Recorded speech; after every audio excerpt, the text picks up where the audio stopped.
We are back. We are here. Welcome to the Fourth and Goal podcast. It is the week one pod. And yeah, I am just stoked for this week. We're finally here. We've all made it back through the off season. How are you feeling, Paul?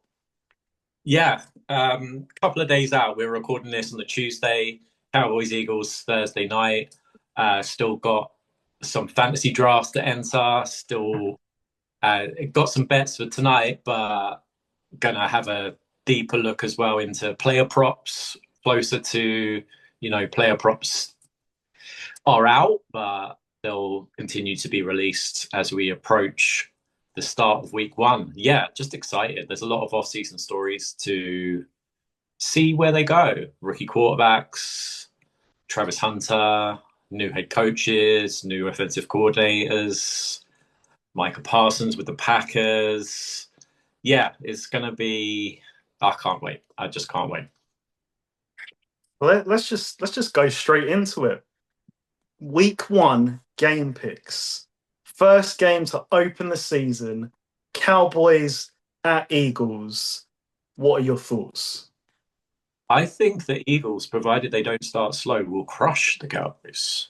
And the spread being 7.5. Now, the Eagles, when they get it together, which they have a habit of doing, normally at the end of the season, this being week one, slightly different, but they beat teams by multiple scores. And I don't like the matchup for the Cowboys. I don't like this Eagles D line against the Cowboys offensive line. I don't like the Cowboys not being able to stop the run from last year. They didn't. Oh, so Kenny Clark's going to come in and he's going to solve everything. That was Jerry Jones kind of get out of jail with the Micah Parsons thing. Well, we needed to stop the run from last year. Okay, yeah, but that's 11 guys. Kenny Clark is not going to come in and suddenly you're like the 85 Bears or the Steel Curtain against with the Ravens, the best running team in the NFL. Yeah, I think. Well, the Eagles win. It's just whether they cover the spread being 7.5. Yeah, I say they win and cover. I think Dak's gonna have a bad night back there, evading pressure. And I've heard that Dak Prescott, he seems to be playing. Dak Prescott returning from an injury. Is he going to play kind of scared back there? Is he going to be? I mean, there's always been a criticism of Dak that he doesn't run enough considering his athletic ability. Now, is he going to be able to run like he used to? I just think this is bad all around for Dallas. And yeah, the fact it's a division game and the Eagles hate the Cowboys, I think they're going to love sticking it to them. So yeah, I've got the Eagles win and cover. I think they win by 14 or more. I don't really have much more to add. You've summed it up pretty much perfectly. I think the question is, are we going to see stat Prescott or not? Like, as in, Mr. Fourth Quarter, when I'm down three scores, can I put a couple of touchdowns on the board for a backdoor cover or not? That's really all I'm looking at in this game. Losing Micah Parsons when they lost him, like it's a massive blow in itself, but you can just see what the roster is kind of saying in the aftermath. Like they couldn't be lower, really. So I agree. At first I didn't think that this would be necessarily a crushing, but just because of the Micah Parsons trade, I feel like this will be a crushing. Kenny Clark coming from the Packers, who notoriously not good at stopping the run. So I think this could be a massive night for Saquon Barkley. And it's just really a case of um, don't make mistakes on offense. And I think that, yeah, the Eagles win this, the Eagles cover.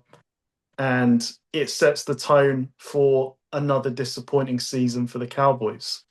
And the Eagles are that kind of team that would like to put it to the nation and parts of the world, like humiliating the Cowboys, just running over and over and over again on the Cowboys. Because even before the Parsons thing, I mean, Parsons isn't great against the run. That's what they was people were saying. Like, oh well, yeah, but he's not tough. He just goes after the sacks. Yeah, but you need sacks. Like without Parsons, this defense then suddenly goes to, at least on personnel, bottom five in the league, maybe. The linebackers are not great. The defensive line is pretty average. Secondary's okay, Yep. but we've seen a great secondary with a bad defensive line. That doesn't work out. So I think the Eagles will. If I were the Eagles, I'd just run, see if it works, which it most likely will, and just continue to run and just make it a very, very simple game plan, as the Eagles are very, very good at doing. And I don't think the Cowboys are going to be able to stop it. I think it could be you, an angle into this game is Jalen Hurts rushing yards, Saquon Barkley rushing yards, team total rushing yards. Um, yeah, it's the fact it's division, the fact they hate each other, the fact it's the first game of the season, statement game. They're unveiling, the Super Bowl banner. Yeah, I think it's just perfectly set up for the Eagles. Only thing that it would, like you said, is as you've christened him, Stat Prescott coming back in the fourth quarter with like annoying stats to kind of backdoor cover when the game's out of hand. But yeah, I think the game will be gone by then. I think the game will be too far gone. So I think the Eagles are going to take time off the clock by running the ball, and yeah, I think the Cowboys are going to get found out physically. Yep. So we move on to the Friday game. What a start to the season. We get a Thursday night game and then we get a Friday night game. This one in your favorite place, Paul, Brazil. Chargers, Chiefs, another divisional matchup. I don't know what to think about this one because there's a lot of new on the Chargers roster. And I just think that this is a dangerous time to play the Chiefs, who have listened all off season to how they're about to fall off the cliff. And I think this game comes too early for the Chargers. Yes, I love the moves. The running game is going to give the Chiefs a problem with Najee Harris and, the prospect of Amari and Hampton. As I always say, that's like the ultimate welcome to Jim Harbaugh football type of running room. We're just going to smash you in your mouth.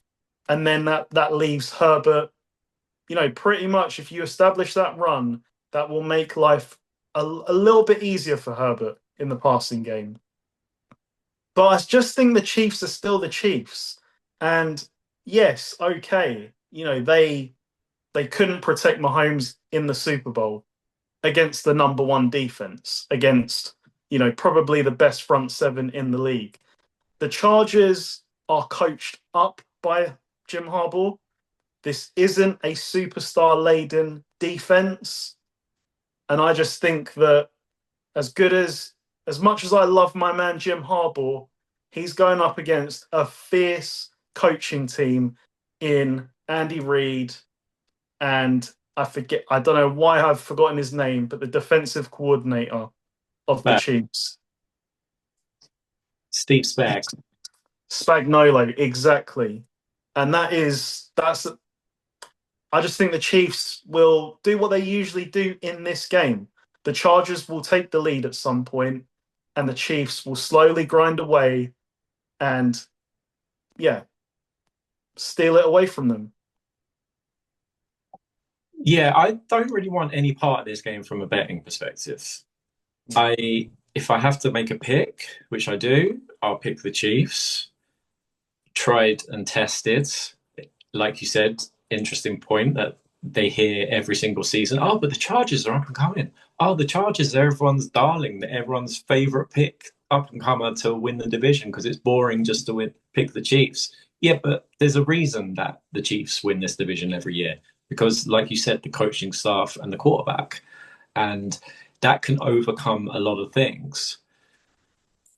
I don't know on the Chargers O line who's going to block Chris Jones on a. So if Chris Jones gets his footing on this notoriously bad Brazilian turf, then who's going to stop him coming right up through the middle on Herbert? And I just think Mahomes will make more plays than Herbert. And I think the Chargers, yeah, yeah, they are two Jim Harbaugh kind of style of running backs. Hampton has more bursts than, well, seems to have more burst than Harris. But then most of the league has more burst than Najee Harris. That's the thing. I've watched him in Pittsburgh, and he just can't get away from guys. He's great in contact. He's great like making yards after contact, but sometimes you've got to be able to break a big run, and they're a bit too similar for me. I'd like a smaller, quicker, shiftier running back than Hampton to go with Harris, if Harris is the guy that you want to pay in free agency. And yeah, I just trust the Chiefs more than the Chargers. I trust the Chiefs as well in a foreign environment with the coaches and the Brazil thing that we're hearing. Oh, they're under curfew for their own safety out there. So the Chiefs have been on long playoff runs on the road, like the year when they didn't they don't always get the one seed. Sometimes they have to go on the road in the playoffs. They've been on the road to Buffalo and won in the snow. They win in whatever conditions it is. And because of the variables, because it's in Brazil, because of the field, because it's week one, I would pick the Chiefs, but I wouldn't bet it. And I still don't like or don't love the Chargers receivers, despite making some moves. I just think you're still behind the rest of the league. Like average wise, you're still probably in the bottom half of the league in terms of receiving talent. I mean, that will play out. We'll see. That's my early take anyway. And philosophy, I think that Harbaugh and Jim Roman, I mean, he got away from it a little bit last year. We were talking about it with the Chargers fan the other day that they actually passed the ball a lot more than the typical Jim Roman offense. But you've seen the way that they've drafted. They've drafted the running back. They've just tried to become tougher and then added receivers later on in the draft. I don't know. I don't think it's enough. I think the Chargers overachieved last year. I think the Chiefs are still the Chiefs, and they won 15 games, and one of their losses was week 18 when they rested everybody. So they could have been 16-1, but everybody just loves to just bang on the Chiefs. Oh, but they didn't, oh, but but you've still got to win the moments and win the games, and they do. So give me the Chiefs. I'll ride or die with the Chiefs until proved otherwise. And the Chargers, I think it's fatigue that people want to pick the Chargers, but yeah, I'm higher on the Broncos in this division than the Chargers, but that's for later on in the season. For this game in Brazil, with the uncertainty, with the hostile environment, overseas, time zone differences, curfews, give me the Chiefs. And I take your point on the betting. This is not a betting game. If you look at the two games that these two had last year, it's very close to the chest. This I expect to be low scoring and almost a bit timid in not wanting to make a mistake.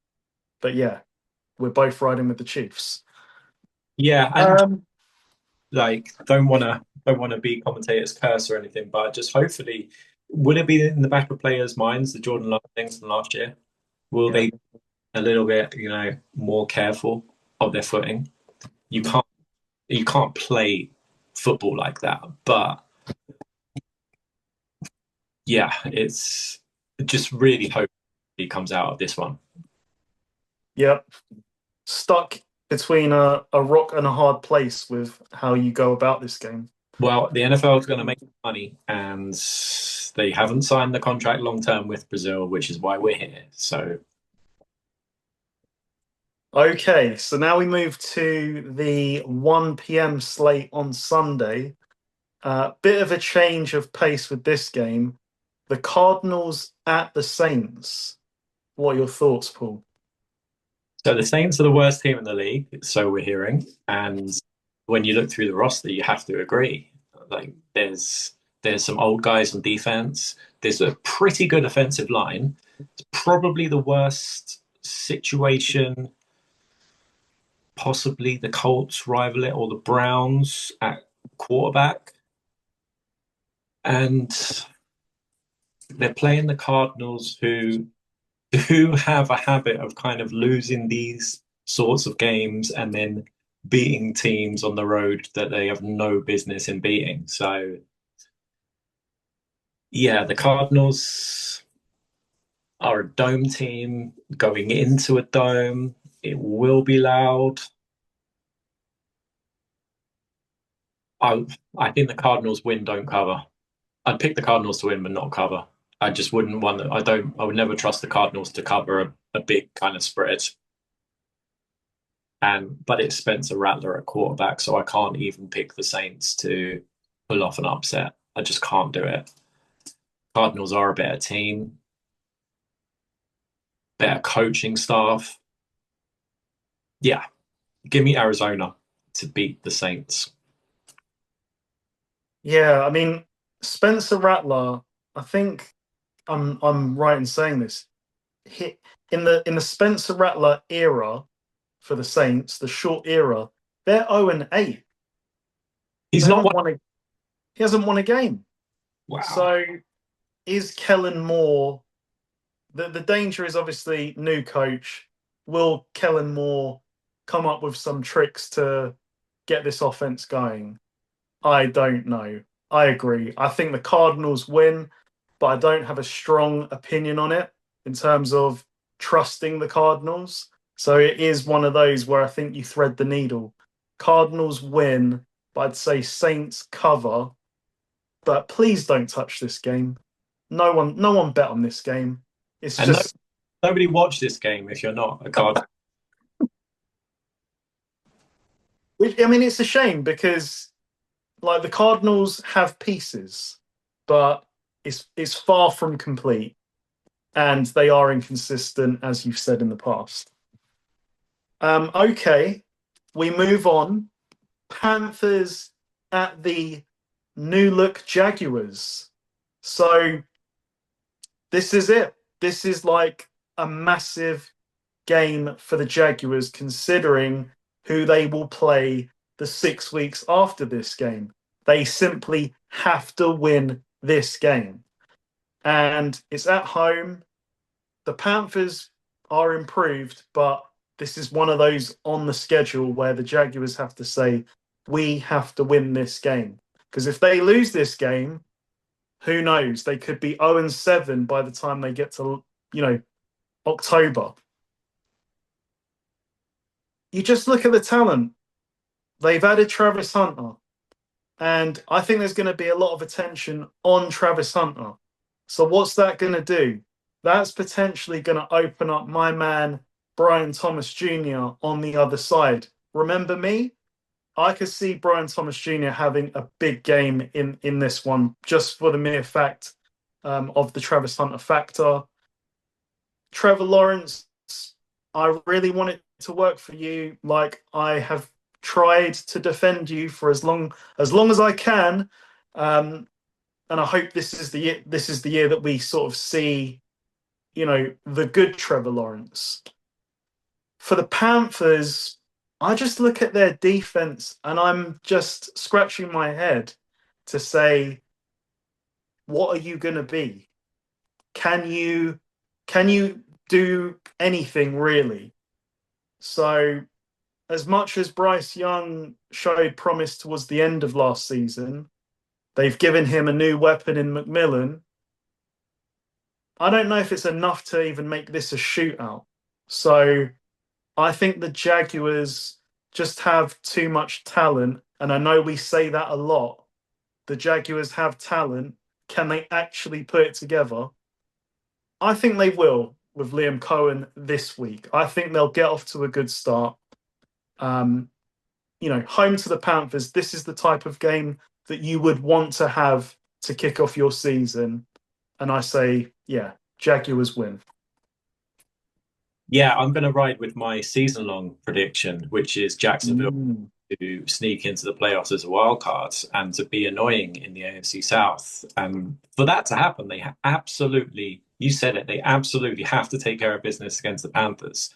And the Panthers, the Panthers have had a bad week. So they traded Adam Thielen and then Jalen Coker, their young up-and-coming wide receiver who I like from last year. He showed some promise. He's gone on IR for only on for 4 to 6 weeks, but now you're scratching around. You've got the rookie, you've got Leggett, who's been uninspiring so far, at least, and then you've got some guys. You've got Hunter Renfro is still in the league. Jimmy Horn is apparently an option, and some tight ends who I hope they make a career for themselves, but I haven't heard of them doing anything so far in the league. So it's going to be Chuba Hubbard and it's going to be Bryce Young trying to throw it up to McMillan, who could be special in this league from what I've seen from him in college. He could be very, very good. But there's going to be some pressure on him early because they don't have a lot of depth at receiver. Their offensive line is okay. Their defense, though, you said it, their defense, I mean, they spent a lot of money on the safety from the Raiders. He is a good safety.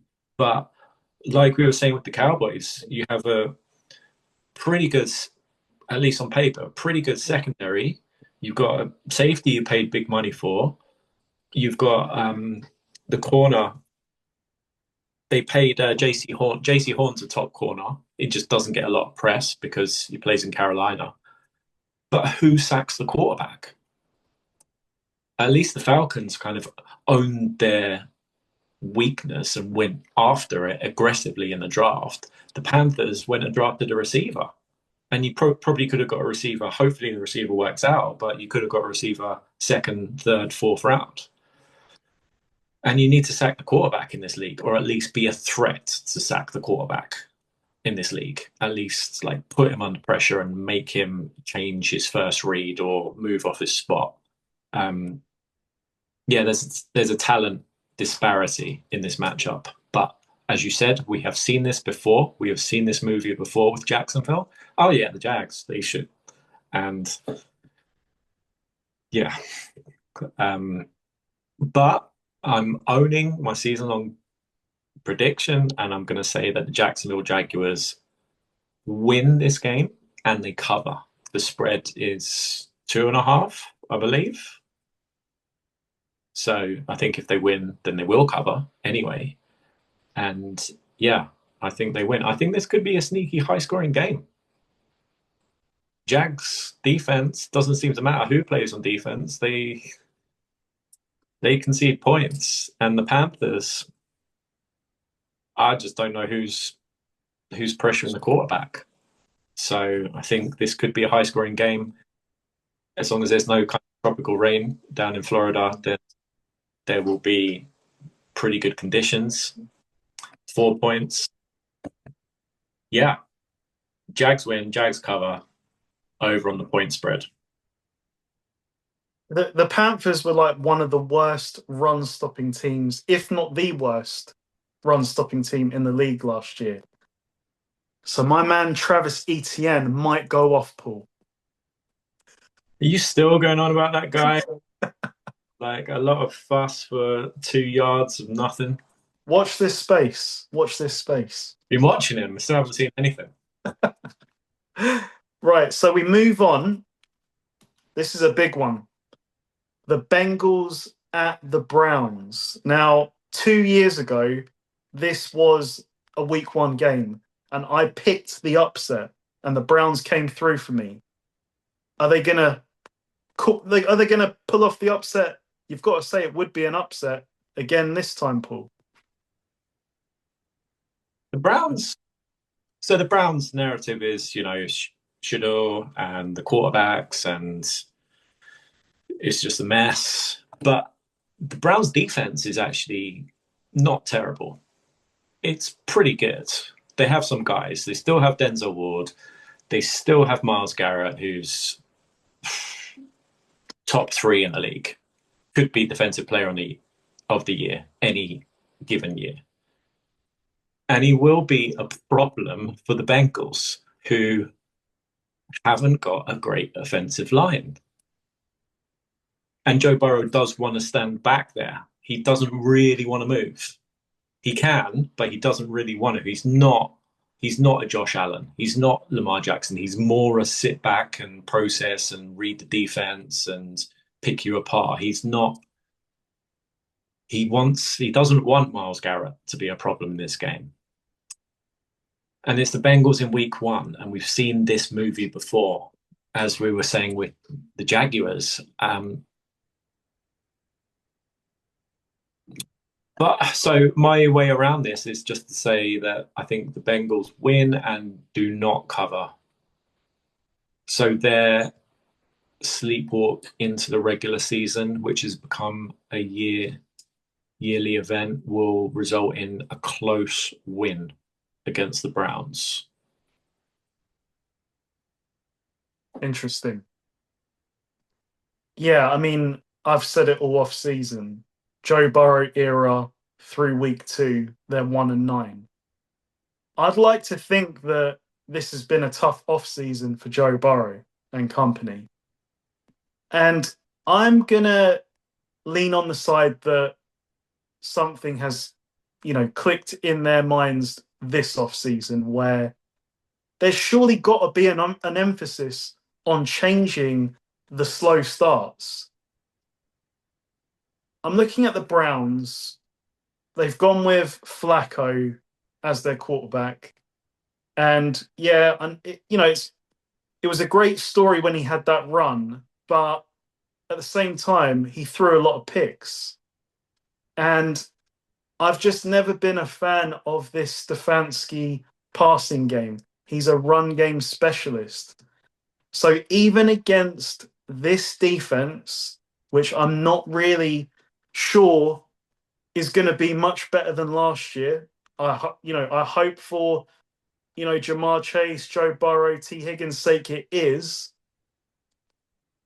but it probably won't be. It's a bit of a struggle. So, yeah, I think I lean the same way. I think the Bengals win, but do not trust them. Do not put them on any accumulator this week. Do not take them on the spread because you're asking to get burned. But it's just the fact that the Browns' offense, I think, will make mistakes in this game. So the Bengals make a change. I think they win in week 1. I mean, they've got to eventually, right? They've got to take these wins because, starting 0-2 every year. Oh yeah, I still remember it. I was on them in. You're just saying to stay away from it. I was on them in an ACCA, and the Bengals managed to lose at home to the Patriots, and the Patriots should have been drafted first overall, and they only weren't because the Bills gave them a cupcake win in week 18. Like the Patriots were the worst team in the league last year, and the Bengals lost them at home in week 1 because they were fucking around with Jamar Chase. up until the very start of the season. And this year, I mean, they're slightly better in that there's been a couple of weeks? Is it a couple of weeks in Hendrickson? Yeah. Okay. So, I mean, they're improving, but at least the offensive guys were around. Yeah, I mean they played in pre-season. Like I know it's not a lot, obviously, Yeah. but I just think that sort of says to me the mindset has changed. Like we have to hit the ground running because we know that we're going to be carrying this team probably with these defensive issues, not helped by the delays to Hendrickson and Shamar Stewart. So I do think that at least offensively they will show up this week. Mm. Okay, so now we move on to our favorite type of matchup. It is the Las Vegas Raiders at the New England Patriots. So the West Coast team playing at 1 o'clock on the opposite side of the country. But this is Pete Carroll's Las Vegas Raiders. So he will have them ready, I think. And the Patriots have been a hype team all off season. They've got their coach. So, there's no doubt about that. I think Vrabel will turn this team around. But how quickly, I don't know. I'm not as keen on them as really a lot of the masses are. This is definitely an interesting game because I quite like Geno Smith when he's playing, like when he's on. Obviously, all bets are off when he's off. But when he's on, he can play.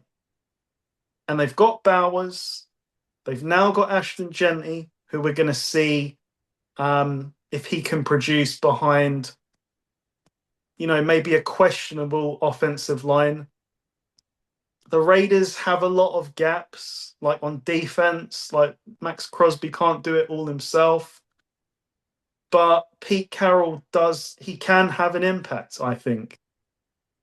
Maybe not on their newest signing, Amari Cooper, who to me is kind of done. But I'm looking at the Patriots and I'm just not fully sold on them. I look at the roster, I'm not fully sold. I think this will be a good game. I could see this being very close, but I am going to roll with the road team. I say the Raiders get off to a good start. Pete Carroll probably has a bit of juices flowing when he goes to New England, considering it didn't do well. He didn't do well there, so I think they'll be ready, and I'm going to roll with the Raiders to edge this one. Yeah, this game for me is just a complete projection because I don't know what the Raiders are going to be with Geno Smith. I know who he is, but I don't know who he is in this system, and I don't know how Genty's going to land in week one on the road in a West Coast team going East Coast. Yeah, it's tough. It's really tough. The weather won't be an issue, or shouldn't be an issue. But this is a statement game for the Raiders because their schedule is going to get nothing but tougher after this. They play in the AFC West. They're being talked about that they should kind of cover their, I think it's 6.5 win total in Vegas. And the Patriots are about similar, but the Patriots get more love because they play in the AFC East. Like we said with the Chiefs, we get fatigue with just saying, oh, the Chiefs. So we're trying to find the Chargers or the Patriots in the AFC East. No, that's nah. If Josh Allen just stays healthy and knock on wood that he does, then this division's a wrap. Yeah, the Patriots were the worst team in the NFL last year, at least on paper, and should have had the first overall pick if it weren't for Buffalo messing up their draft position. And they've made some moves, but I mean, Diggs, yeah, Diggs is a good receiver if he's not causing problems. Williams from the Eagles, is he going to be the guy from the Eagles on the Patriots with the lack of supporting talent? Um, the first round draft pick at tackle, who's got apparently the short arms. I mean, but he's really tough. I don't know. I'm just repeating what I heard. I don't hate guys with short arms, but it could be a problem playing offensive tackle in the NFL. And he's he's the left tackle, so Crosby's coming. Crosby's comes off that side, doesn't he? Is this his first matchup in the NFL? I think this is. Does Crosby play? 1 second. I think Crosby moves around because I remember when he went up against Joe Alt last year, it wasn't, mano a mano every snap. And I looked at that game in quite a lot of detail. He's listed as a left defensive end, so he would be going against the other tackle, Yeah, Morgan. makes sense. But if I'm the Raiders, I'm definitely testing out the rookie Yeah. with the short arms. Against Mad Max with his engine. Oh my God. Yeah, for sure. Yeah, I thought, damn you, I thought you were going to pick the Patriots, and I was going to get a game up on you by picking. Obviously, it's not guaranteed, but I was going to make a game by picking the Raiders. I thought this was going to be a controversial pick, picking the Raiders on the road. But I'm with you. I don't buy. I'm not bought into the Patriots hype. I watched them last year, and I watched Drake May, and my takeaway is he any good when he has to go out and win a game? Is he any good when the game's on the line? I've seen him in games when it's out of hand, and he was the quarterback in all of those games, despite the roster problem. He was the quarterback on the team that the games got out of hand, and then he looked good coming back into the games when they're playing soft coverage and the game's done. So this is Drake May's kind of prove it season with Diggs. And I hope he's going to keep Diggs sweet, because if he doesn't, then yeah, we know Diggs is not a shy boy. He will make his feelings well known.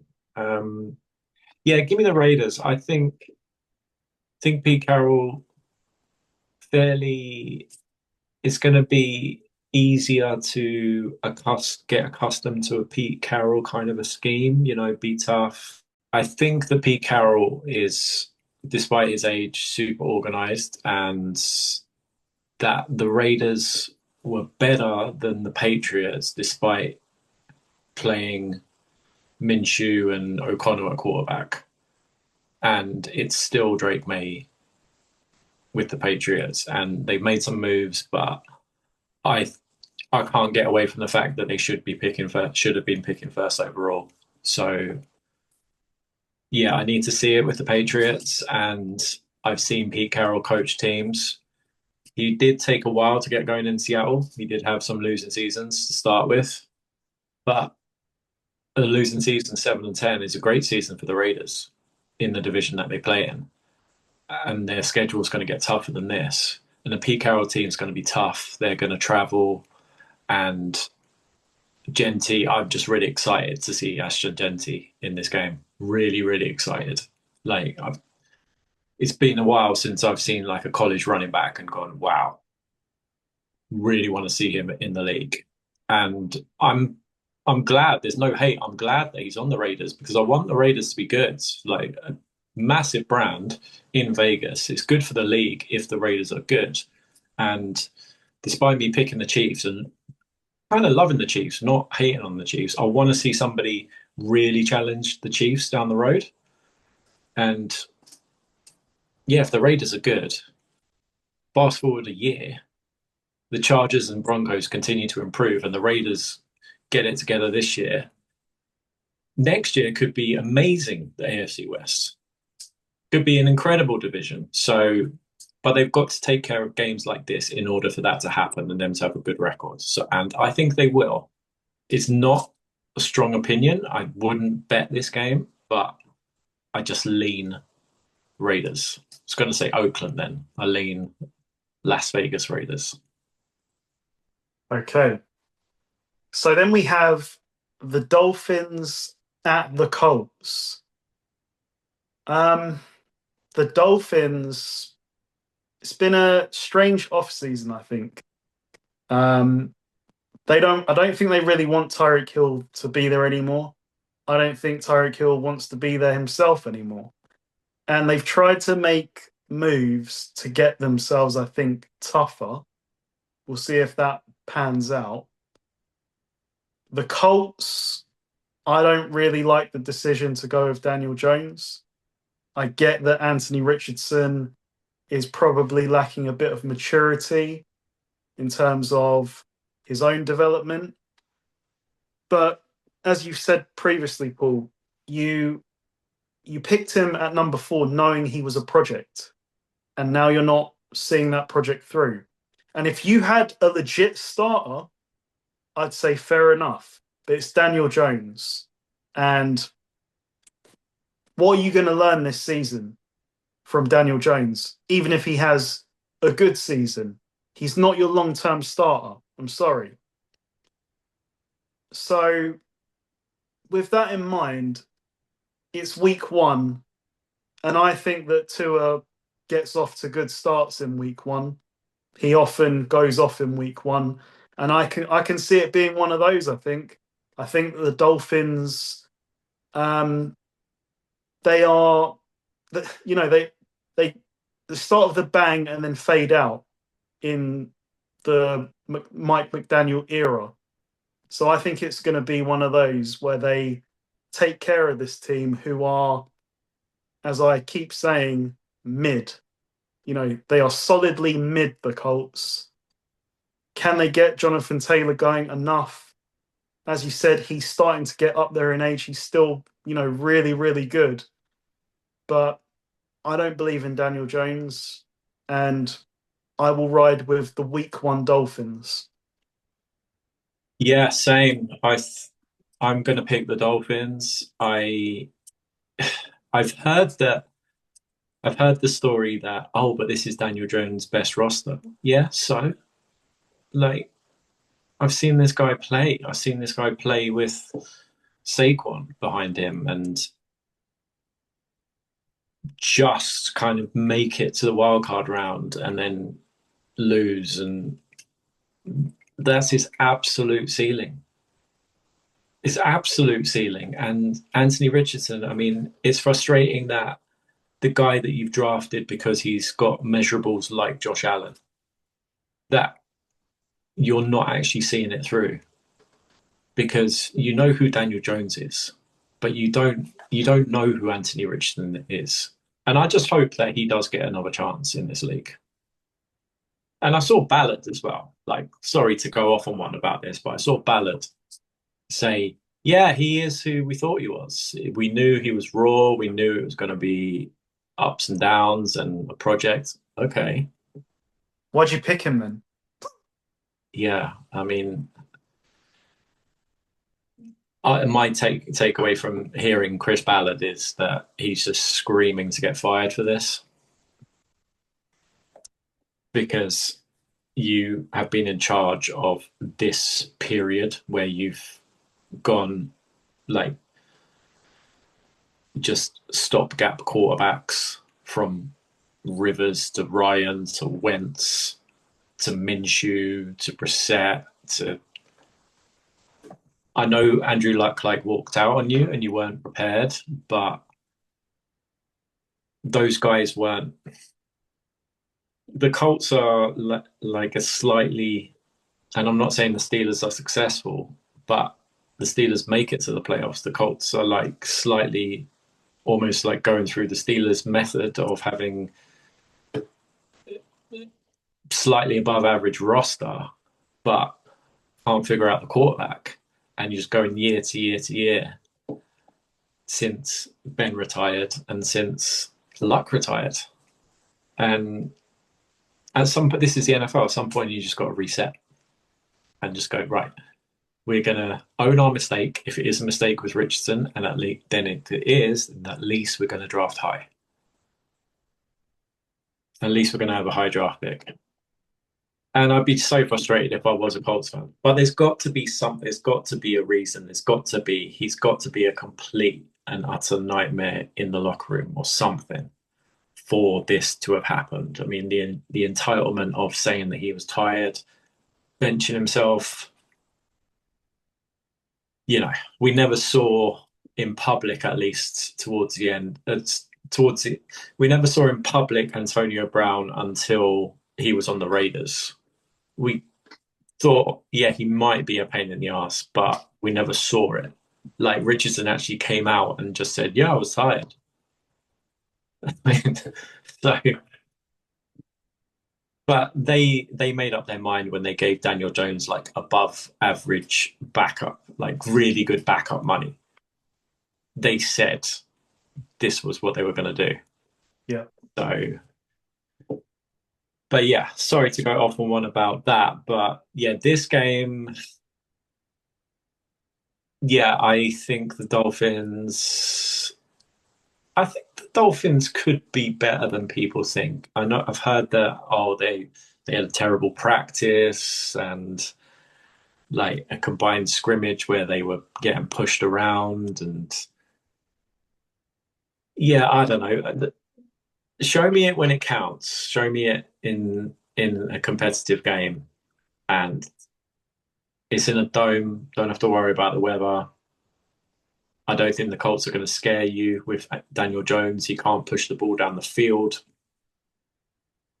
It's going to be stop Taylor, stop or limit Tyler Warren, and you kind of restrict the Colts to don't get hurt, don't turn the ball over, and I think the Dolphins should handle business. Yep. So next up, another divisional game. There's a lot of divisional games in week one. The Giants at the Commanders. You can take this one, Paul. So I don't trust the Giants I don't trust Russell Wilson to make as many plays as Jaden Daniels.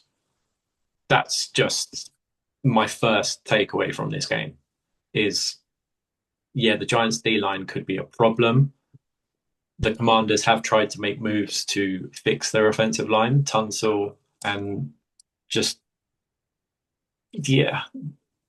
So their offensive line could be better, but the Giants have guys coming from everywhere. But it's Jaden Daniels, and he can get away from pressure. And he's in year two. Will teams have enough tape on him? Will it matter? Is he just that damn good that it doesn't matter?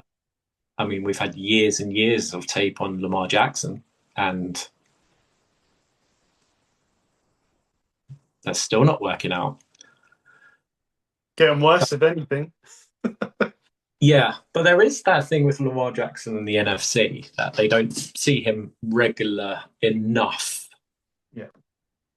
So, but this is year two, so there's not loads of tape, Jaden Daniels. And I think he's the kind of kid he seems to be the kind of kid he's really competitive and he would have studied in the off season and he would have taken his training seriously. And I think he's going to come back even better this year.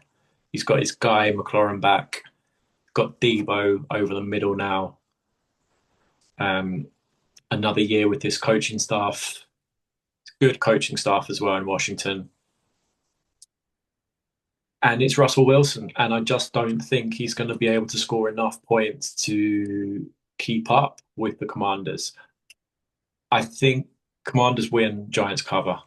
Because I think the spread's 5.5. I think it's a chunky spread. So, yeah, that's my takeaway from this game is quarterback disparity. It's a divisional game, so you expect it to be closer than the norm. Yeah, I mean, my only concern with the Commanders is just on Cliff Kingsbury, really, because there was a trend in Arizona sort of in season where they got off to a good start, but their offense kind of got found out by week 8 or week 9. That didn't happen last year. No. And, maybe that's partly because Kingsbury has evolved, but maybe also the fact that he's got Jaden Daniels. So will that carry into year 2? That's the only question I have. I don't really have a strong feeling that it won't from what we've seen, but it is a question, I think. As you've said, Russell Wilson, he just doesn't have it. He just doesn't have it. He's going to throw it deep outside of the numbers. That's going to be his best success, in this passing attack. But you can't live and die by that. You just can't. You've got to be able to do more than that. And yeah, this defensive line of the Giants is going to be scary good, I think. But it's not enough. Not enough against Jaden Daniels and this offense. And if Tunsil is, more like the best version of himself, that's a huge upgrade for them. Who, their offensive line has been a struggle, and Jaden Daniels kind of negated that to some degree last year. But he needed help. They've got him help. McLaurin is, under contract now. Yeah, Commanders win. The spread at 5. I'm going to say that they just cover, but because of the Giants' defense, I think it will be close. Have you got the spreads up? Because I've got my VPN on and it's not letting me log into any betting sites. Sky Bet has it at 6.5. So like when you say the game, just say like Steelers at Jets, for example. Like I think the spread is Steelers -2.5. Yep. Okay. Well, we're right on that game now. Like the grudge match of week 1. The Steelers at Jets. Steelers favored by 2.5. Aaron Rodgers out to prove the Jets wrong. The Jets out to prove Aaron Rodgers wrong. Who's going to make it happen? I got to say, I'm a little bit concerned with Rodgers, basically for the same sort of things. Unwillingness to sort of get reps in preseason. I know that he is an all-time quarterback. I mean, no one has to tell me that. Like, this used to be my favorite quarterback. But this is the first time he's going to get reps with this team. And so I see this being a total defensive struggle on both sides. I don't think the Steelers will get much rolling on offense. I don't think the Jets will get much rolling on their offense. So who do I trust more? I trust the Steelers defense. And I do trust Rodgers not to make more mistakes than, unfortunately, Justin Fields in this setting where the two offenses aren't going to be firing, I don't think. And the two defenses are going to be out for blood. I'm going to take the Steelers. And I mean, at 2.5, I have to say they cover, but it wouldn't surprise me if it really was like a single point game. But yeah, Steelers win, Steelers cover, ugly defensive struggle. Yeah, to me, the Steelers absolutely have to win this game just because of the schedule that comes later in the year, the division that they play in, the conference that they play in, the gamble that they've taken on the 41-year-old quarterback. But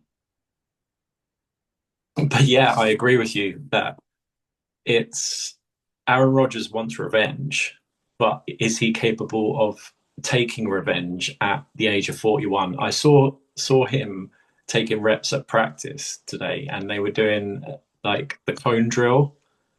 He looked really old. The footwork, he looked really old, and this is so close to the start to week 1. I've said it before and I'll go back to it. The Steelers season does, to an extent, ride or die on the two first round picks at left and right tackle. Are they first round picks? We haven't seen it yet. Can they produce? Because they absolutely have to, with the guy who I saw very badly attempt to cone practice standing back there and the Jets D line like humming for him. This is Aaron Glenn who fooled Rodgers from the West Coast to the East Coast just to fire him. Rodgers was salty about that. I mean, how did that story get out? Through Aaron Rodgers. Right.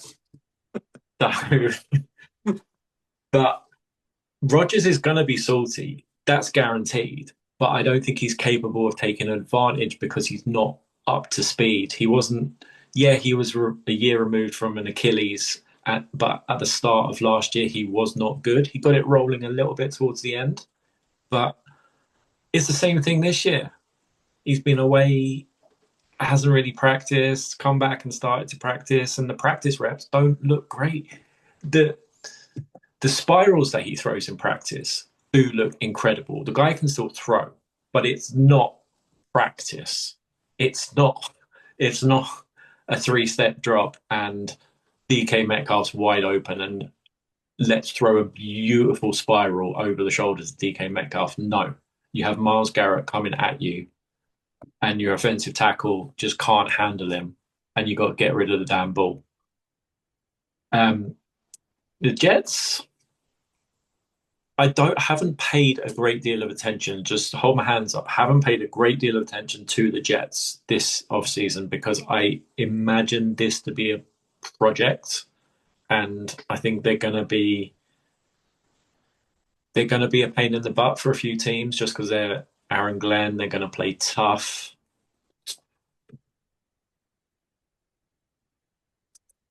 This matchup. I'm interested. Sauce Gardner needs to follow DK Metcalf.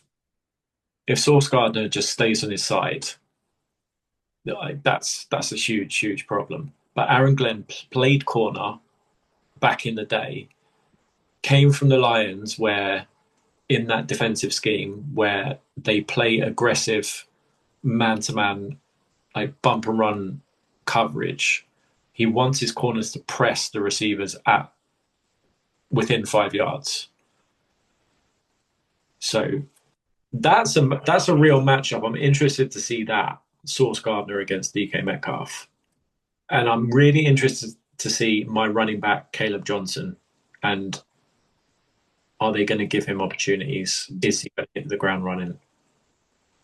Yeah, Steelers win, ugly game. Wouldn't bet this game. If I had to bet this game, I'd bet under. But I think Vegas would be onto that and would give you a very low total on the points. Yeah. Okay. So I think this is the last of the 1 p.m. slate. This is a massive game. Another divisional game. It's the Buccaneers at the Falcons. Like, what a massive... Like, this isn't, as I always say, this isn't worth one game. And it's week 1, so you better hit the ground running for both teams because you basically fall 1.5 games behind if you lose it. The Bucs, they are loaded with weapons. The Falcons have their young quarterback, and they too have got a lot of weapons.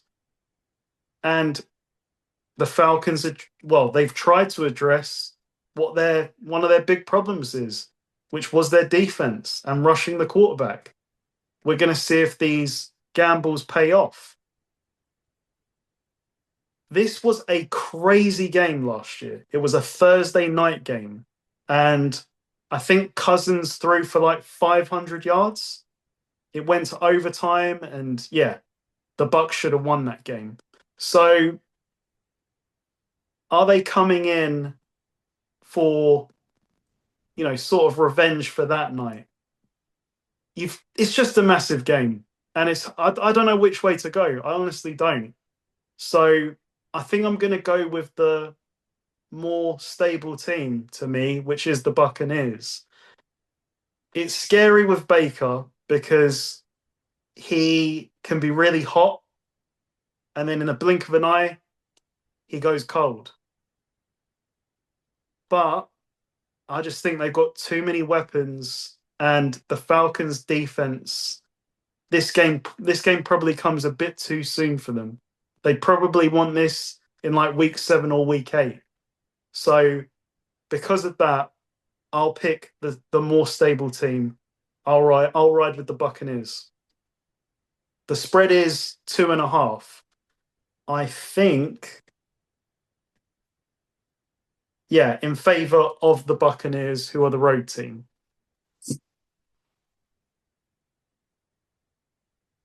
Keep going back and forth on this game. I like both teams. I've got both teams making the playoffs.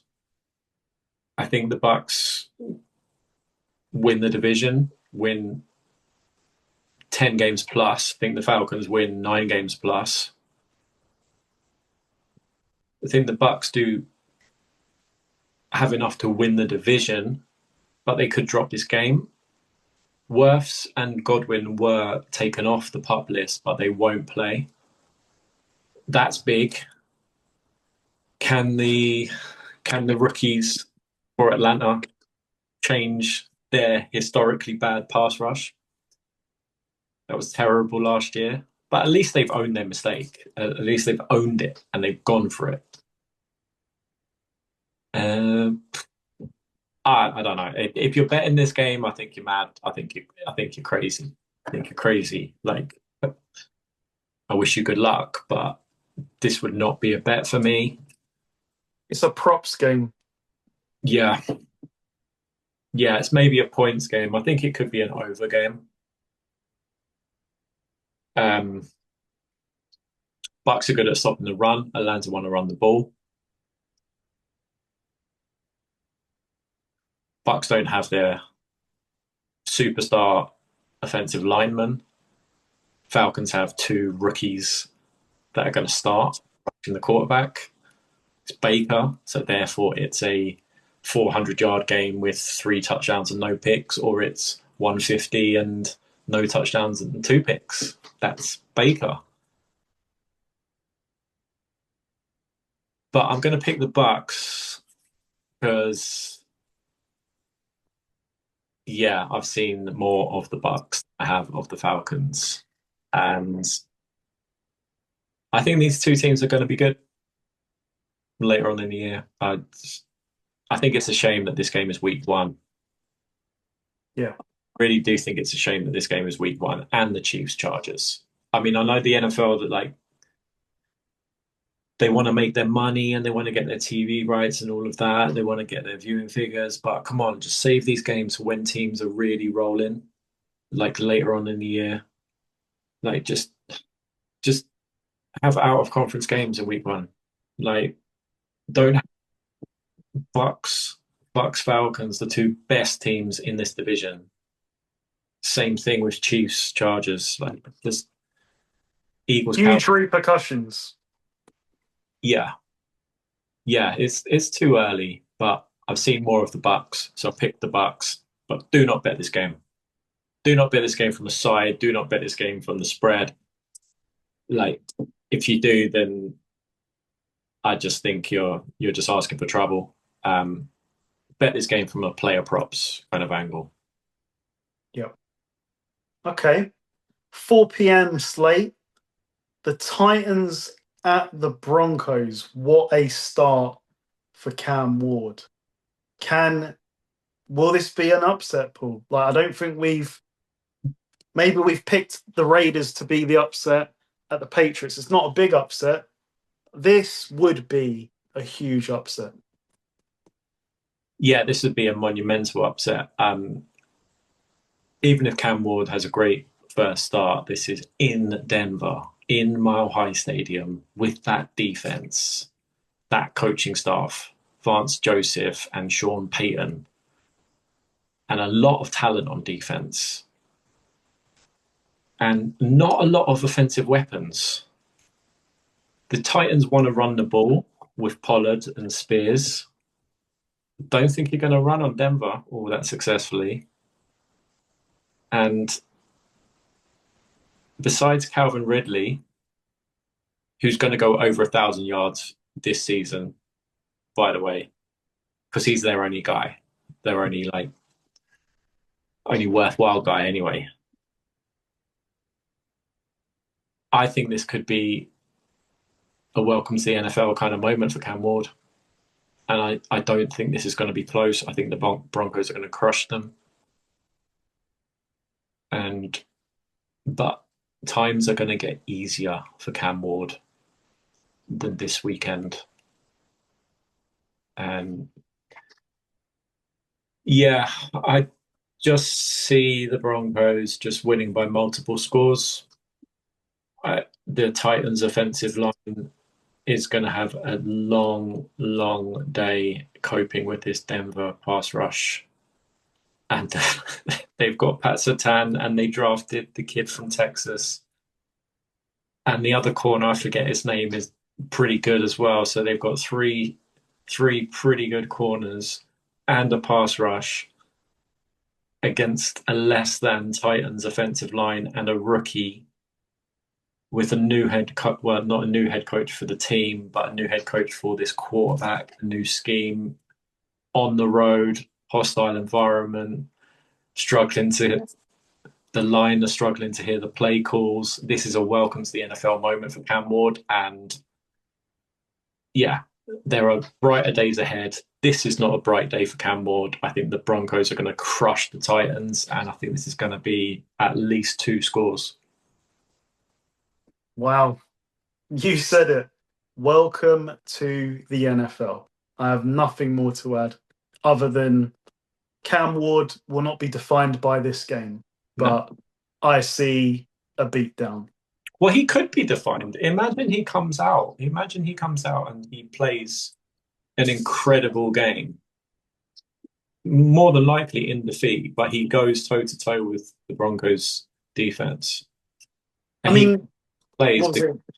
That's the thing with him coming out of college, that he improvises and he does make off-platform throws and plays. He's going to need to against the Broncos because they're going to come at him.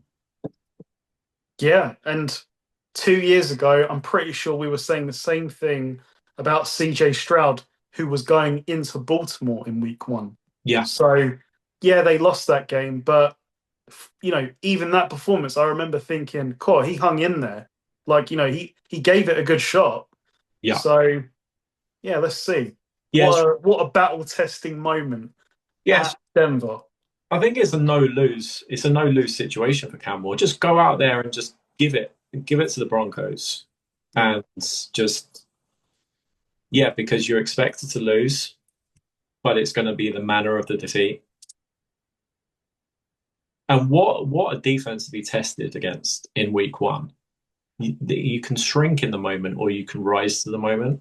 And if he, like you said with CJ Stroud, if he comes out and you go, damn, that kid's this is the Denver defense, and see some of the plays that he made, because he's going to be pressured. Like, Vance Joseph is an experienced defensive coordinator, and what do they do with rookie quarterbacks?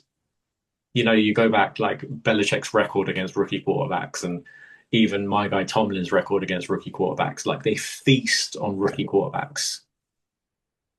And all the team meetings in Denver this week are going to be like, right, let's get after this kid.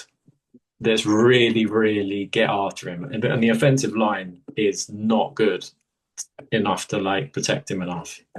Yeah, he's going to have to improvise. He's going to have to make some throws. But yeah, I just hope that he seems like a competitive kid. He rises to it. Okay. So now we move on to the 49ers at the Seahawks. So I'll start us off on this one. There's a lot of change happening in Seattle. And it just goes back to what I said when we were previewing the NFC West. They had Geno Smith, DK Metcalf, and Tyler Lockett. And they changed that to Sam Darnold Cooper Cup, and Marquez Valdes-Scantling, who is now off the team. And like I said at the time, they've got Jackson Smith and Jigba, and I love that guy. I think he's a really good player. But can he really fill the shoes from day one to be the number one? I'm not sure. The Niners didn't play very well last year, but they went into Seattle and just ran the ball down Seattle's throat. And in the game in San Francisco, they played with their food and lost with seconds left through a Geno Smith rushing touchdown. So again, like Seattle, this is like the first game that Sam Darnold's going to play here, and I always feel a bit nervous about that. Whereas the Niners definitely still have more continuity. Yeah, there's going to be a lot of questions about health this year, but it's week one and everyone is healthy right now. So, on that basis, I think this is going to be a 49ers win. I think that because Trent Williams is healthy, McCaffrey's healthy, Brian Robinson Jr. is going to get touches behind McCaffrey. I kind of see it being the classic 49ers Seahawks game as of late. 49ers run the ball successfully, get the play action off that. Seattle playing from behind. You got Nick Bosa and you've got the new rookie pass rusher. I say 49ers win this. The spread is only 2.5. It could be that close. 49ers win, 49ers cover. Yeah, I don't have a really strong opinion on this, but my takeaway from the offseason is that I'm not as high on the 49ers as some people. Maybe they're on this pod with me right now, but I don't know. The Seattle are dangerous because they haven't been spoken about, and Sam Darnold did win 14 games last year. Okay, he realized where he was towards the end, but he played really, really well last year. He made some big, big throws. And In Seattle. yeah, which is probably why he's ended up there. Yeah, that crazy, crazy game in Seattle. And they don't get a lot of coverage, being in the Pacific Northwest, and the Seahawks just don't get a lot of love. They did, they're still building. They were they did have weaknesses on the offensive and defensive lines last year, but they drafted a guard in the draft. Like, it says everything that about what the Seattle want to do. They want to get tougher. I don't know where to go with this game because it's in Seattle. Yeah.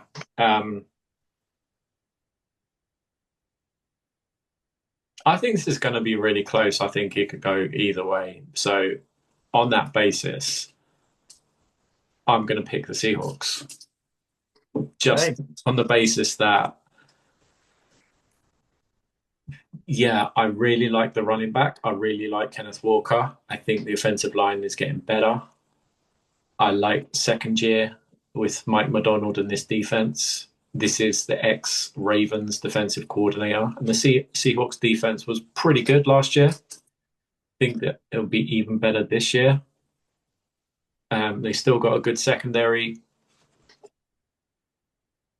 Yeah, I think Sam Darnold can hopefully just... Because I want Sam Darnold to do well.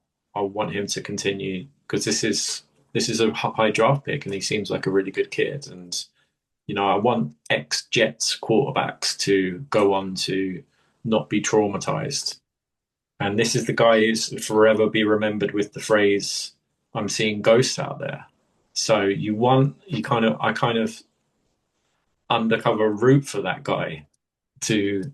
So I was pleased for him last year to go to leave the Jets and then go to the Vikings with Kevin O'Connell and Justin Jefferson, and he got his payday. So credit to him. And so I just hope that continues in Seattle. And this is his gig. You know, Gino's out of town. It's his team. So and the Niners just yeah, I think they're going to be good, but I think Seattle are also going to be good. And on the basis it's in Seattle, it's going to be crazy.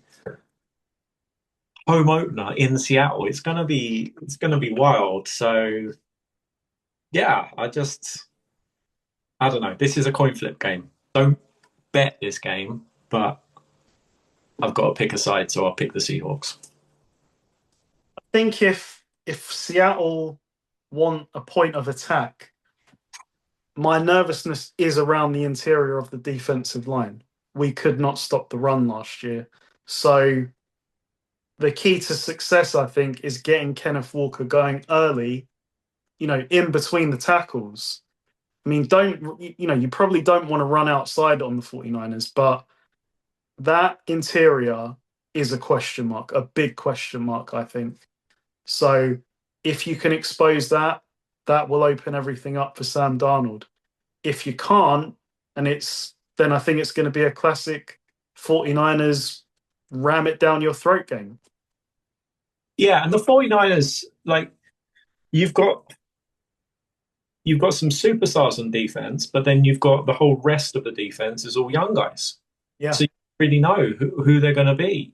You've got Warner, and then you've got Nick Bosa, and then you've got some draft picks and some younger guys because of the decisions that you had to make. Hufanga out the door, Greenlaw out the door. Sorry to remind you, but like to replace those guys, you've had to do it with younger guys, and we have to see who they are. Yeah, They're draft picks, and draft picks in are lotteries. So they are.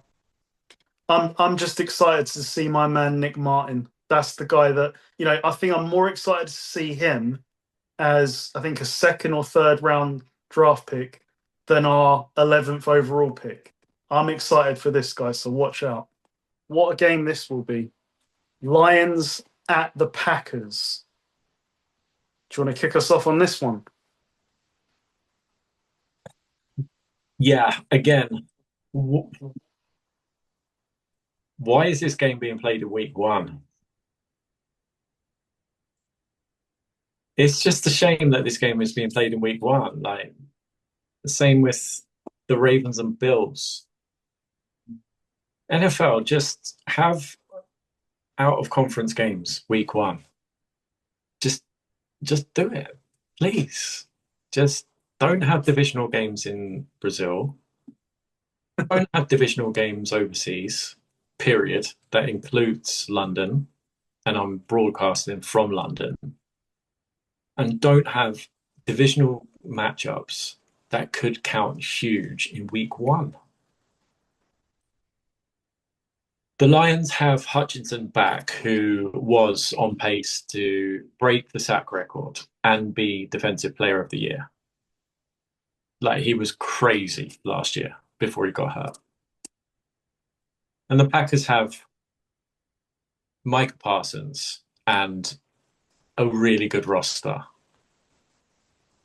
And the Packers went 10-7, the 10-7 or 11-6, and lost 5 division games last year. They were 1-5 in their division. But it's in Green Bay, and the Lions. But the Lions, Jared Goff now does win in the cold. That's done. Forget about that now. That narrative is old now. Forget about it. And have a running game, and running games travel, and have their guys back on defense.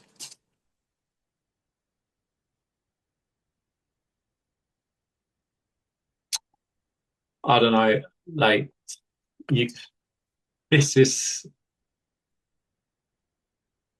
I'll pick Green Bay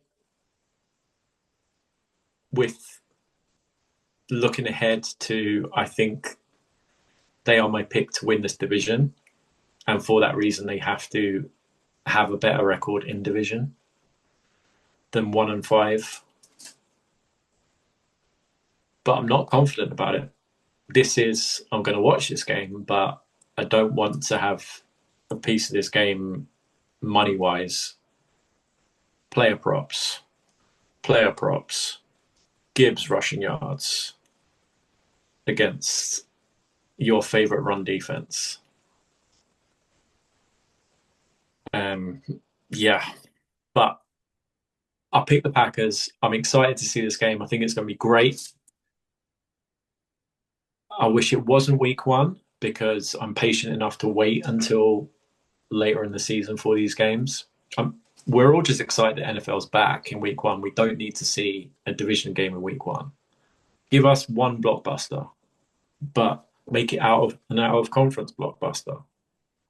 What's the best out of conference game that you can give us in week one? Like people are going to watch it regardless. They don't need Lions, Packers, Chargers, Chiefs, Falcons, Bucks in week one.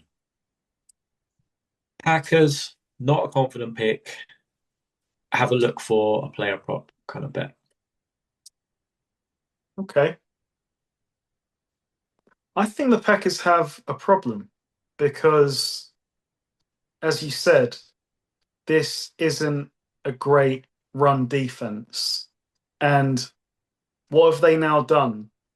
They've acquired a superstar in Micah Parsons. But that's come at a cost where they lose their starting defensive tackle. Now, how much impact will that have on their run defense? We're going to see.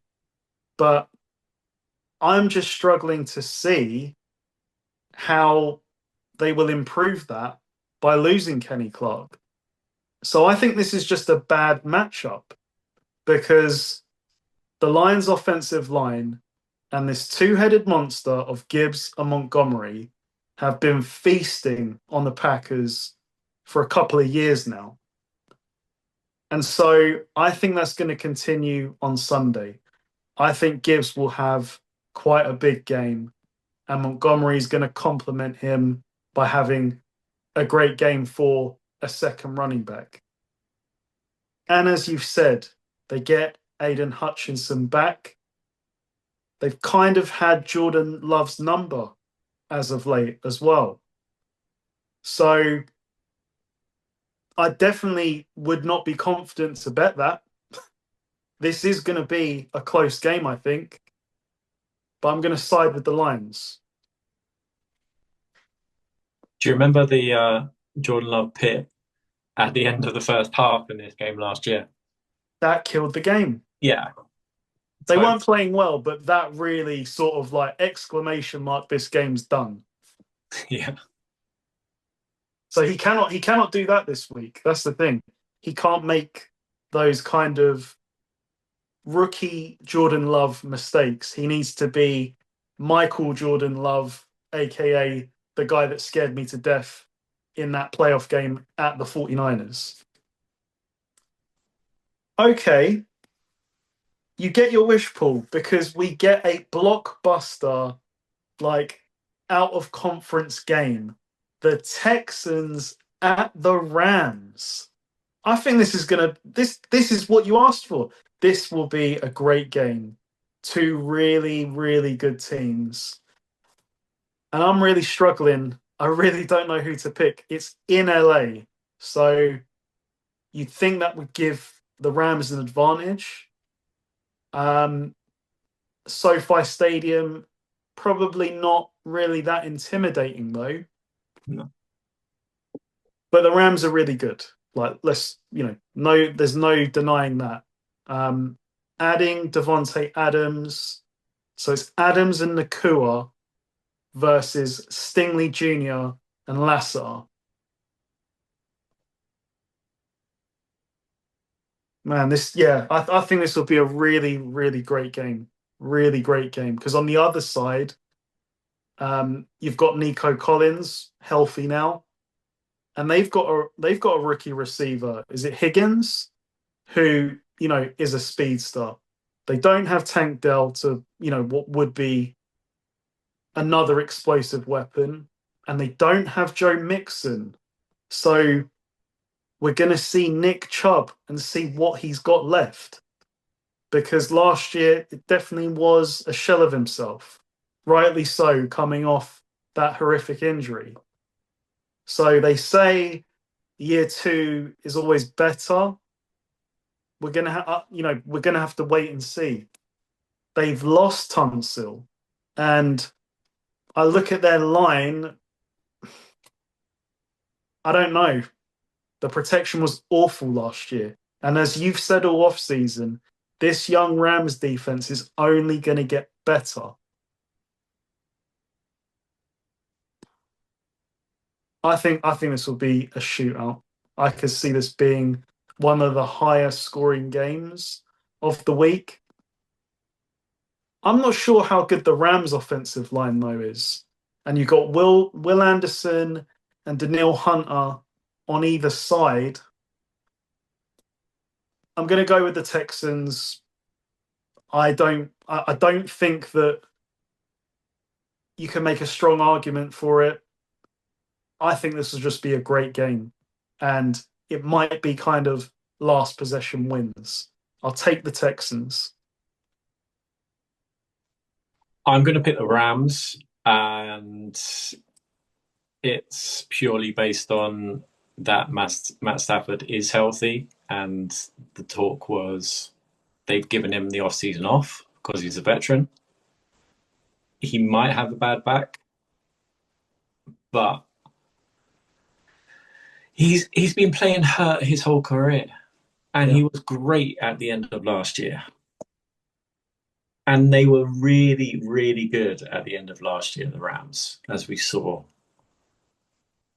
Yeah, this defense against this offensive line, no Mixon is big. I don't think Chubb's gonna scare the Rams with his recent injuries. It's going to be the same old thing. Stroud's going to be back there, and he's going to be pressured by these guys, and they're really young, and they love sacking the quarterback, and they just keep coming. And yeah, I don't think it's a good matchup for the Texans. Really don't. Yeah, I think the Rams win.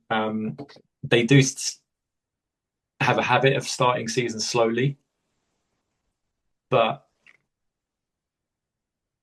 yeah, I think this is a good matchup for them to kind of get up and running because,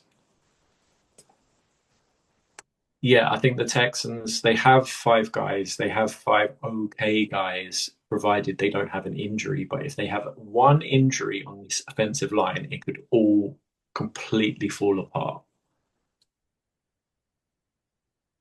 Yeah. And you said it, I'm really looking forward to seeing these Rams receivers against these Texans corners. That's going to be a matchup. That's going to be a great matchup. And CJ, just try. I know it's really, really tough, but just take off. Just try and make plays with your feet. Just if it's not there, just take off and run. Don't try to be the hero all the time. Yeah, Rams win. Rams cover. Spreads small, I believe, 2.5. It is. Yeah, it's 3. Yeah, Rams win, Rams cover. I think the Texans are getting a lot of credit in that spread. I think a lot of that is the Matt Stafford factor. I think the spread should be higher. Okay. Okay. So now we move to Sunday night football. I know that the timing is off, but Ravens at Bills. Back to the scene of the crime. Honestly, I think that the Ravens are gonna just yeah. I see the Ravens dominating the Bills in this game. They're winning the game, the lesser meaningful game, because the Bills won the divisional game in January. So I just see a revenge match here. I just think the Ravens, talent wise, are the far better team. The Bills, pretty well coached though. So I'm not saying that, you know, they are completely out of touch. Like, I'm sure it will be a game for a while. But I just see, Ravens with pure revenge in their eyes. Bills, I don't know. I just don't see it. Like, I look at the talent wise, I look at the matchups. I think the Ravens win a lot of them. Can the Bills stop Derrick Henry this time? Will the Ravens go away from the run game in a regular season game the way they did in the playoffs? The Ravens make a lot of bad decisions in the playoffs, but this is a regular season game. So, yeah, I think the Ravens win, and I think it will be pretty comfortable. Um, Outside of Josh Allen heroics, Ravens win. The spread, but I mean the Bills are favored by 1.5, so it kind of says it all. Ravens win and therefore cover.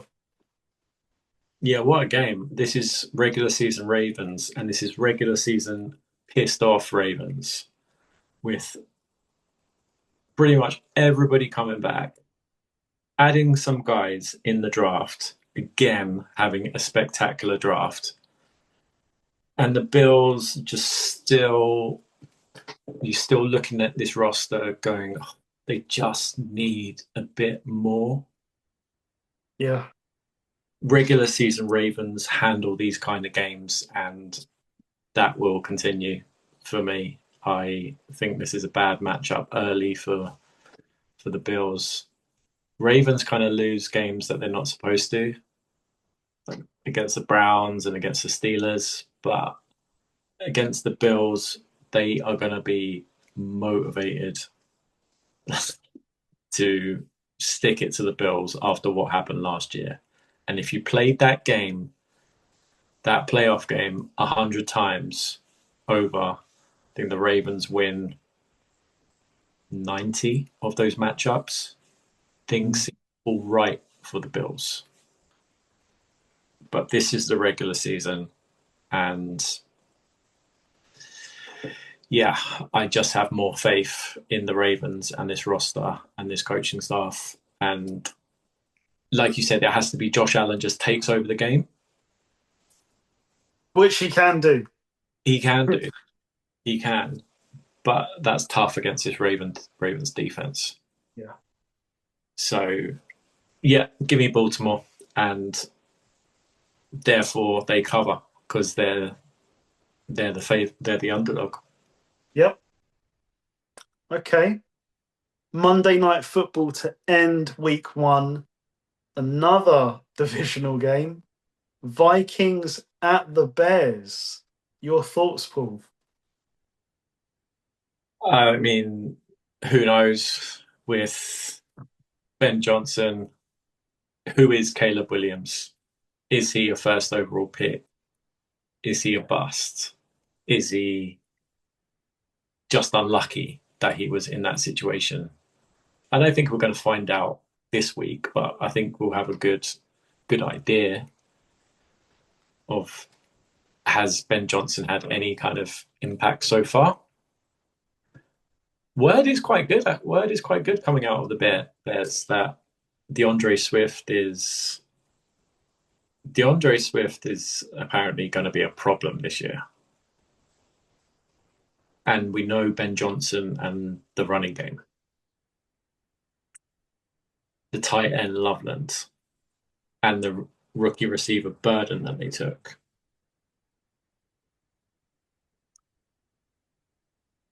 And this is the Vikings, apparently the Vikings' best roster in the last 10 years. But they have one major question. And that will be, can the national champion quarterback, on the basis, he was a national champion on the basis of the defense and the running game, can that translate to the NFL? can he be an NFL quarterback? If you just take the quarterbacks and their draft pedigree, Caleb Williams is miles ahead of miles and miles ahead of JJ McCarthy. So, and it's in Chicago. In Chicago. Yeah, I'm going to pick the Bears. Just I think there's going to be feel good. There's still the fans are going to be with them because they're all excited about what hopefully is coming up for them. They have made some moves, off-season champions, you could say, but then they were last year, but they didn't fix the offensive line. Now they've made moves, but do those moves work out? You're going to find out pretty quick because the Vikings do have a pretty good defensive line, and they've got Brian Flores. So Caleb just needs to not try and be the hero. Like he needs to not improvise just for the sake of trying to make a play. If it's not there, throw it away. Don't turn a bad situation into a 15-yard sack or a bonehead pick. But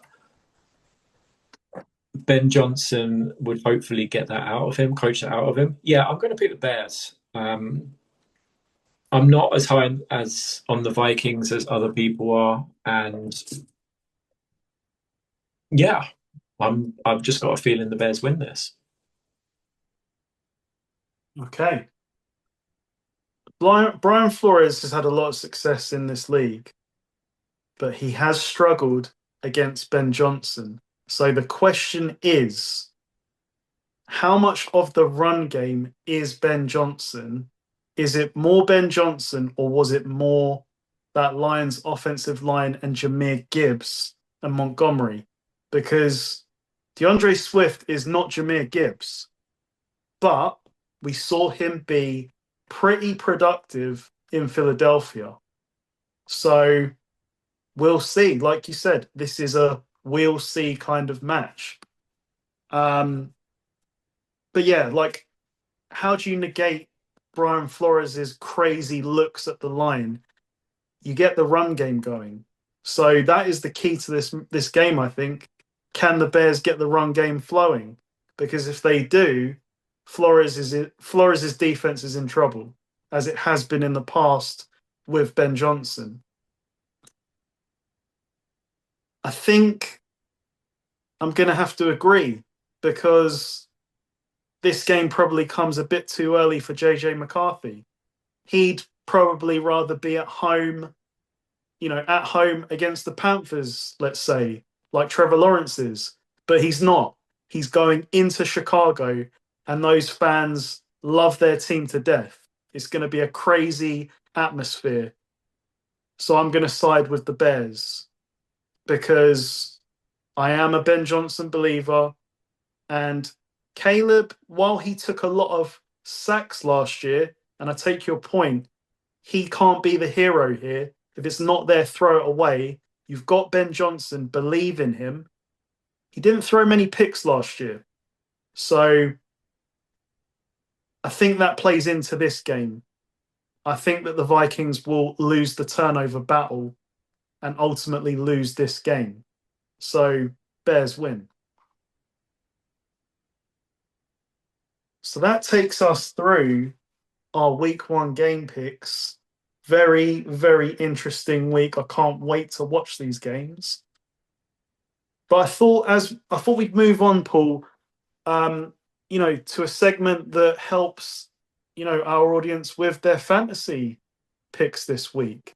So it's a week one fantasy draft. We get 3 picks each. Basically, who is going to go off this week? So I'll give you the first pick. What are we doing? PPR? So PPR. Do Standard, yeah. standard PPR. Okay. Okay. I'm trying to think of the scoring in my fantasy leagues. Or Oh, it doesn't even need to be as deep as points, just who you think is going to go off this week. Saquon Barkley to kick off the regular season against the Cowboys run defense. His over under is 95 and a half. I think he covers it. Towards the end of last year, that number was creeping up to 120 plus. So 95 and a half against the Cowboys. Kenny Clark is not Joe Green. He's not Kenny Clark. I know Jerry hopes that he is, but yeah, give me Saquon. Okay. I say give me Jameer Gibbs. Funnily enough, his number is 95 and a half. And with the loss of Kenny Clark, the addition of Micah Parsons, I don't think really helps the run game. I've already said it. I think the Lions will ram it down the Packers' throat. I think Jameer Gibbs covers 95 and a half total scrimmage pretty easily. I think he might go for 150. Are we taking quarterbacks as well? You can take whoever you want.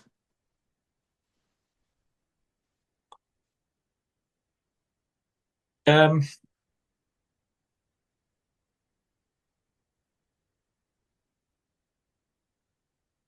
just because Jefferson's playing with a rookie, give me Jamar Chase. I know it's I know it's possibly Denzel Ward and the Browns defense. It doesn't matter. It's Joe Burrow and Jamar Chase. It doesn't matter. Doesn't matter where the game's being played. He's gonna get 12 plus targets, and he could go crazy. He could go off at any moment in the game. Like he's capable of taking short passes the whole way to the house. Yep. Regardless of situation, give me Jamar Chase. Yep, great pick. I'm gonna go Brian Thomas Jr. The I think the focus is gonna be a lot on Travis Hunter, and it's gonna be like a reminder of, we've got this shiny new object, but don't forget about me. His over under is 76 and a half. He can get that almost in one play. Like we've seen him take the top off in what was a struggling team, time and time over last year. So if this offense can be better, more consistent, Brian Thomas Jr. against the Panthers defense, yeah, I think he'll have a big game. Um,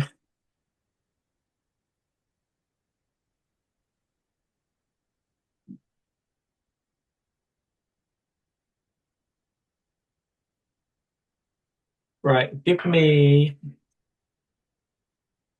Give me Derrick Henry and a pissed off Baltimore Ravens team. Just give me Derrick Henry just straight up against the Bills. The Bills on a big team. The front seven is not, they're not huge men. Well, they're huge men, but not at the NFL level. And I think they're going to be pushed around a bit by the Ravens. And the Ravens should have kept running the ball the last time these teams played with Henry. Yeah, I think the Ravens, I think this is a bad matchup for Buffalo. Give me Derrick Henry. Yeah. Okay, I am going to take a quarterback. I'm going to roll the dice on week one Tua because the Yeah. Dolphins love to start with a bang. I think they get a good opportunity, not a great opportunity, but a good opportunity against the Colts. It's indoors. Yeah, they're pretty good early on. And I think Tua will have one of his week one kind of games. His over under is 243 and a half. He's going to be dumping it off a lot to Achan.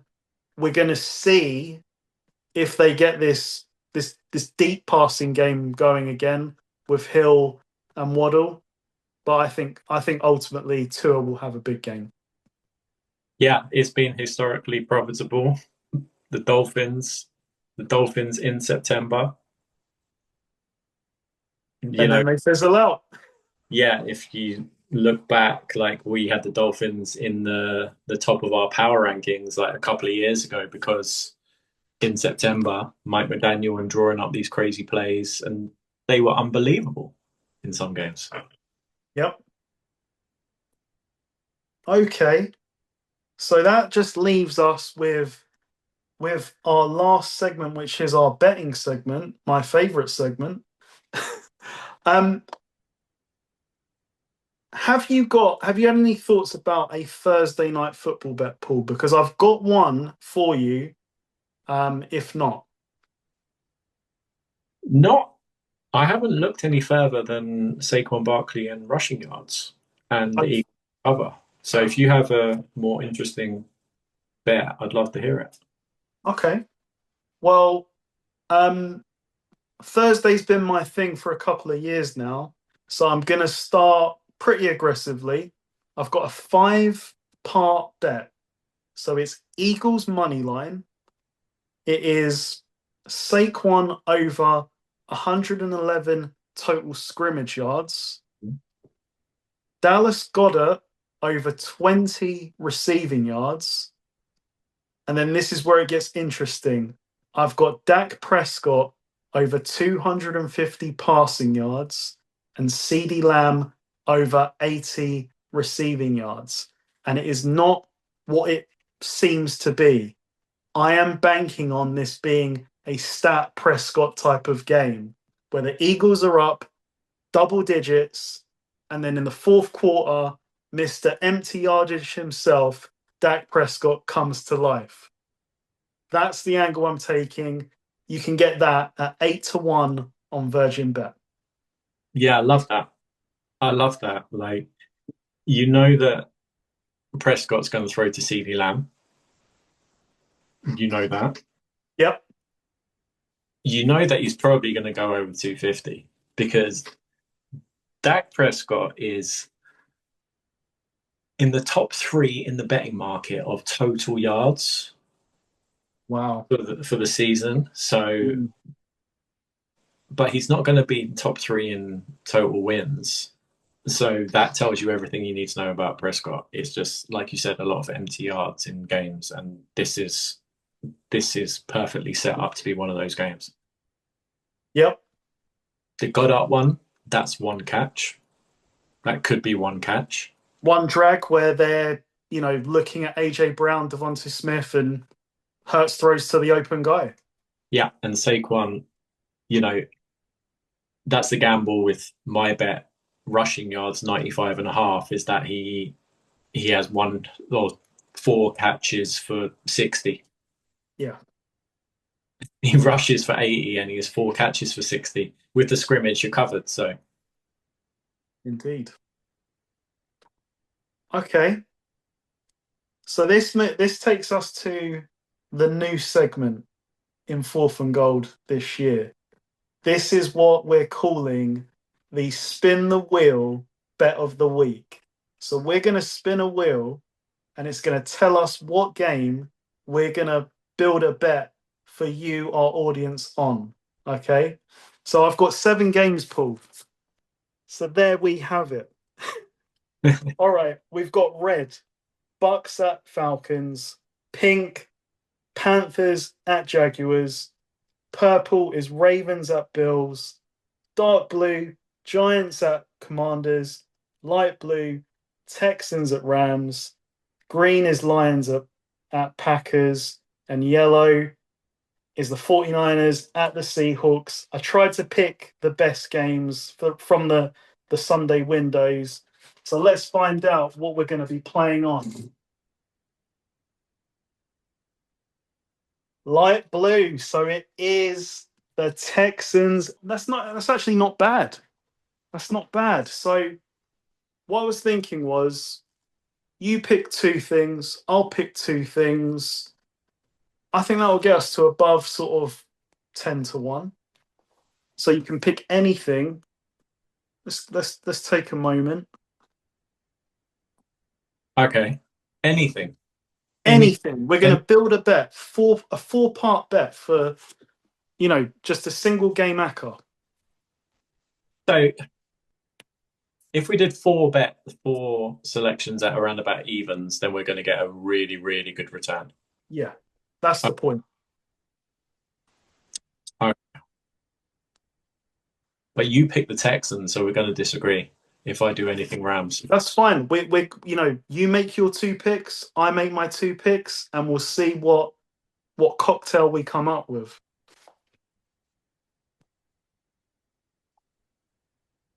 Okay. Total points.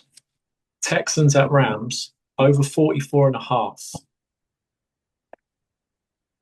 That's even money. Okay, so that is part 1. I'm going to say CJ Stroud over 233 passing yards. That's evens. Yeah. 5-6. That is his over-under. 233.5.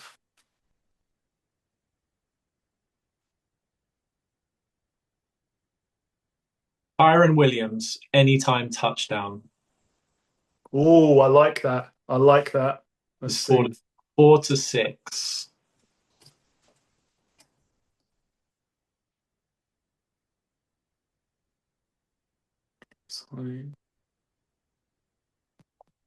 Okay, so that takes us to 3.6. If the game goes the way that you think it's going to go, I'm going to say Nico Collins over 76.5. That only takes us to 5.5-1. Do we want to go one more? Don't know how brave to go. Maybe we should go another touchdown scorer. What's your feeling? So I think this 5th pick, we need to agree together. What would you say to Puka Nacua anytime touchdown scorer? Or do you think it will be Adams in the red zone? Yeah, I prefer Adams. So let's say Adams. Devontae Adams, anytime touchdown in his debut at home. That gives us odds of 14.5-1. Okay. Bang. So what's the total bet? We've got total points over 44.5. Yep. CJ Stroud over 233.5 passing yards. Byron Williams, anytime touchdown. Yep. Nico Collins over 76.5 receiving yards. And Devontae Adams, anytime touchdown. 14.5-1. See, pretty good. It didn't matter that we disagree on the outcome of the game. Exactly. We agree on the bet. 44.5. I know that both defenses are pretty good, but I like that. I think this will be a high scoring game. Yeah, because you think of the score, like how many points do you think the Rams are going to score? So say it's 27-20. That's 47. That covers. I think both teams have scored 20. Yeah. So yeah, 44.5. No weather. Nice conditions. Yeah. Nice, not a hostile environment. No. No real crowd noise to deal with. Yeah. Okay. Yeah. So we've got about a minute left, Paul. Have you got any best bets that you want to touch on now? I think I'm leaning towards the Broncos being. Yeah, I think the Broncos. The spread is 7.5, but I think the Broncos are going to kill the Titans. Yeah. I think the spread, if it's later in the year, would be a 10-11. Yeah, that's fair. And I also, sorry to say, I also think the Rams are a good thing at home to the Texans. I think it's just a bad matchup all around for the Texans. Weak offensive line. Yep. Strength. One of the big strengths of this Rams team is their pass rush. Okay. Give me the Lions plus 2.5. Give me the Steelers minus 2.5.